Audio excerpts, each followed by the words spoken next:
নাটোরে মাঠ জুড়ে আমন ধান পাকার সঙ্গে সঙ্গে কাটা শুরু করেছেন কৃষক। তবে কৃষকের হাসির পরিবর্তে উদ্বেগ দেখা দিয়েছে। কীটপতঙ্গের আক্রমণে আশানুরূপ ফলন না পাওয়ার দাবি তাদের।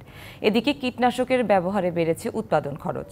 পোকার আক্রমণ ধানের ফলন কম হওয়ায় লোকসানের আশঙ্কা করছেন তারা। নাটোরের বিভিন্ন মাঠে ধান কাটা শুরু হলেও হাসি নেই সদর উপজেলার মদনঘাট গ্রামের কৃষক শহীদুল ইসলামের মুখে। কীটপতঙ্গের আক্রমণে আশানুরূপ ফলন না পেয়ে লোকসানের শঙ্কায় তিনি। পাশাপাশি কীটনাশক ব্যবহারে বেড়েছে উৎপাদন খরচ। বিঘা হারে খরচ গেছে 12 থেকে 14,000 টাকা, এবার বিঘা হারে খরচ যাচ্ছে 16 থেকে 18,000 টাকা। একই অবস্থা অন্যান্য কৃষকের। কীটপতঙ্গের আক্রমণে ধানের ফলন বিঘা প্রতি 2 থেকে 3 মণ কম হয়েছে বলে দাবি করছেন তারা। সেই সাথে বাড়তি কীটনাশক ব্যবহার এবং সার ও তেলের দাম বৃদ্ধি যোগ হয়েছে উৎপাদন খরচে। Double million offer Walton fridge কিনে পেতে পারেন 20 লক্ষ টাকা, রয়েছে কোটি কোটি টাকার নিশ্চিত উপহার।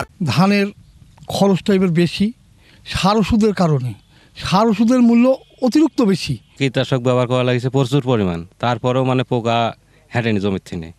আমার এতে লস যাবে। বর্তমান যে সার ওষুধের দাম, কৃষকরা আবাদ উন্নত করে ঠিকমতো উপকৃত হতে পারতেছে না। আমাদের এখানে কোনো কৃষি কর্মকর্তা আসে না, না আসার কারণে আমাদের খরচ বেশি পড়ে যায়, আমাদের ধানের ফলনও পাই না।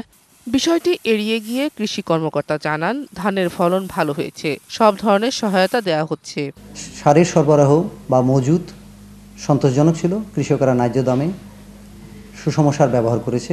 উচ্চ ফলনশীল এবং রোগ পোকা সহনশীল, কোনো কোনো ক্ষেত্রে প্রতিরোধী। ফলে কৃষকেরা ধান কর্তন করছে উৎসাহ উদ্দীপনা নিয়ে, ফলন বেশি পাচ্ছে এবং তারা খুবই খুশি। নাটোরে এবার ৭৬,৮৭৫ হেক্টর জমিতে রোপা আমন ধানের আবাদ হয়েছে।